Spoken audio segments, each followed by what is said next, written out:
अस्सलाम वालेकुम मलगरो जुनैद खान ما د پاکستان سابقه چیف جسټس قاضي فیض عیسی ته موجوده حکومت یو بل نوې غټه عہده ورکول والده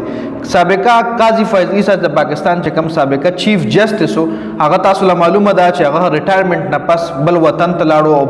بل وطن کې هغه پس پاکستانیانو ناربازیو کا دغه مختلف علاقو کې مختلف ځایونو کې دغه بیزتیانو شوي اوس موجوده حکومت چې کوم دی هغه یو بل عہده ورکړي سو دا ورکړي دا خبر چا لیکل دي تفصیلا په خبره کو او تاسو به هم کمنټ کوئ چې آیا د پاکستان سابقه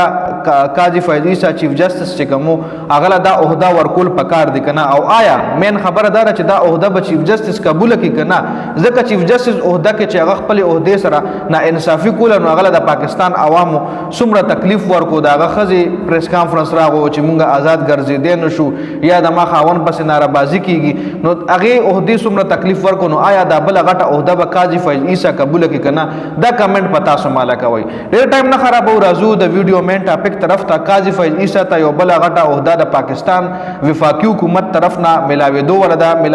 ځکه افر ولا کړه دي اوس افر هغه ایکسپټ کوي کنه دا براتون کې ټایم کې پته لګي خو افر څه دي دا خبره چې کوم دا اریدا فاروقی ویلي دي اریدا فاروقی دا خبر لیکل دي هغه ویلي دي چې اطلاعات مطابق د وفاق حکومت سابقه چیف جسټس قاضي فیض عیسی ته چې کوم راتلون کې چیف اف الیکشن کمشنر دی د الیکشن کمیشن چې کوم چیف هغه جوړول واړي مطلب یو خو چیف جسټس قاضي فیض عیسی سره پاکستان چیف جسټس پاتې شوی دی اوس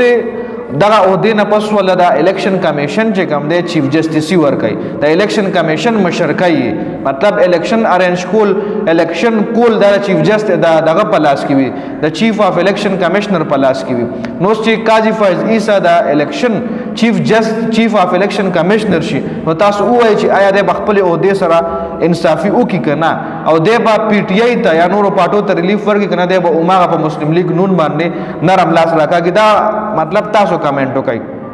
اوس حکومت دا خواهش کړي دي لا آفر ولا نه دی لګلې هغه لا ایکسپټ کړي نه دی آفر لا لګلې شوی نه دی حکومت وایي چې د مونږ راتلون کې د الیکشن کمیشن چې کم چیف وي هغه مونږ جوړول غواړو اوس چې کم کرنٹ د الیکشن کمیشن چیف ته هغه سکندر راجا دی چې هغه کې تقریبا میاشتې مپاته د هغه بیا ریټایرډ شي او هغه نه پس حکومت غواړي چې قاضي فیض عیسی د الیکشن کمیشن چیف جوړ کی قاضي فیض عیسی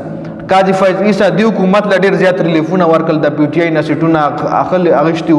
دایله ورکړو مختلف کیسونه